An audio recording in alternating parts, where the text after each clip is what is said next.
Currently एक news सुनने में आया कि स्टारलिंक इंडिया में आ रही है और गवर्नमेंट जो है स्टारलिंक को अलाउ कर रही है विथ ए स्पेशल परमिशन। पहले जो डाटा होता था, नीलामी होती थी, उसका बोली लगता था, उसमें आप बोली लगाओ और आपको मिलेगा डाटा स्पेक्ट्रम का। लेकिन गवर्नमेंट ने उसको पर स्पेशल परमिशन देके अलाउ किया है कि आप आइए हमारे इंडियन टेरिटरी जहाँ भी है, हमारा एटमॉस्फेयर जो है, जहाँ पे हम इंडियन टेरिटरी के अंदर आप डेटा प्रोवाइड कर सकते हो। और इस बात का हमारे बड़े बड़े डाटा प्रोवाइडर एयरटेल ने जाके सीधे हाथ ही मिला लिया कि भाई साहब आइए, आप मेरे भगवान हैं, आप जो भी डाटा रहेगा वो आप ही दोगे। क्योंकि जितनी भी इंडियन कंपनी है उन्होंने कभी R&D के ऊपर खर्च किया ही नहीं। They are treating like a traders.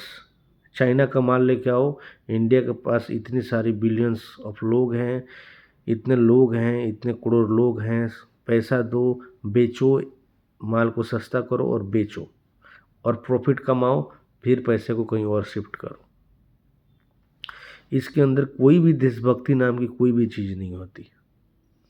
मुझे एक बात समझ में नहीं आता, जब आप उनके साथ लड़ोगे नहीं, जब टेस्ला के साथ लड़ोगे नहीं, जब आप स्टारलिंक के साथ लड़ोगे नहीं, हमारे तो आप नए टेक्नोलॉजी कैसे बना पाओगे? मुझे आज तक ये बात समझ में नहीं आई। इंडिया को 40 से 45 साल लग गए एक जेट इंजन बनाने में। अभी जो कावेरी का इंजन का टेस्टिंग हुआ है रसिया में जाके, अभी तक नहीं बना पाए। क्यों? कि हमारे जो पूर्वज थे उन्होंने कभी लड़ा नहीं किसी सिस्टम के अगेंस्ट में। सिस्टम उनको दबाते गई दबाते गई दबाते गई, आज भी हम दबे हुए हैं। थैंक गॉड इसरो के जो आने वाले जो पहले के साइंटिस्ट थे, एक दो साइंटिस्ट ऐसे लोग थे जिन्होंने सिस्टम के अगेंस्ट में लड़ा, सो दैट आज हमारे पास जो भी इसरो का उपलब्धि है उसको हम काउंट किया जा सकता है। लेकिन अभी के जो साइंटिस्ट है वो अगर सिस्टम के अगेंस्ट में नहीं लड़ेंगे, मैं कहना चाहता हूँ system with western country, they are exploiting us.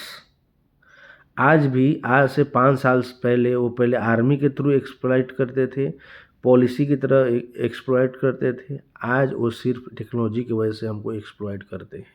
Facebook, YouTube जिस पर मैं वीडियो बना रहा हूँ, क्योंकि और कुछ है ही नहीं। लोगों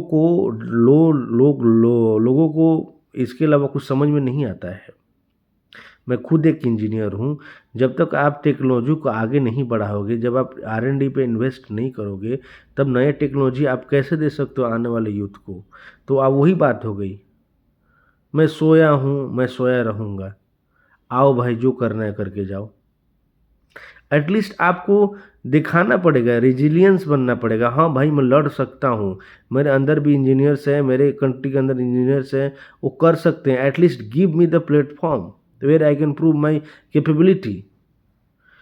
आप सीधे आ रहे हो, सीधे हाथ मिला दे रहे हो, उसका कोई यूज नहीं है आने वाले फ्यूचर में। इनफैक्ट वो हमारे जो क्रिएटिविटी है उसको लूज करवा रहे हैं। वो हमारे जितने भी इंडियन के क्रिएटिविटी है उसको लूज कर रहे हैं। वो हमको एक तरह से मतलब एक तरह से हमारे को कंज्यूमर बना रहे हैं। You are just Indian just like a consumer. आप कंज्यूमर से ज़्यादा कुछ नहीं हो अभी के टाइम में। यही काम China will not allow. China अपने टेरिटरी में स्टारलिंक को कभी अलाउ नहीं करेगा, कि उसको मालूम है कि आने वाला अगर लड़ाई हुआ, चाहे हमारे जो भी सीक्रेट्स वेपन्स हैं, सीक्रेट जो हमारे मिलिट्री के जो जगह हैं, पोजीशंस हैं, उस सारे को सारे ट्रैक करेगा। स्टारलिंक ईच एंड एवरीथिंग को ट्रैक करेगा, मॉनिटर करेगा ईच एंड एवरी टाइम। वहाँ का जो सेटेलाइट है, उसका जो कैमरा है, आपको कभी भी कहीं भी आपको पकड़ सकता है, आपको देख सकता है। Every time they are watching you.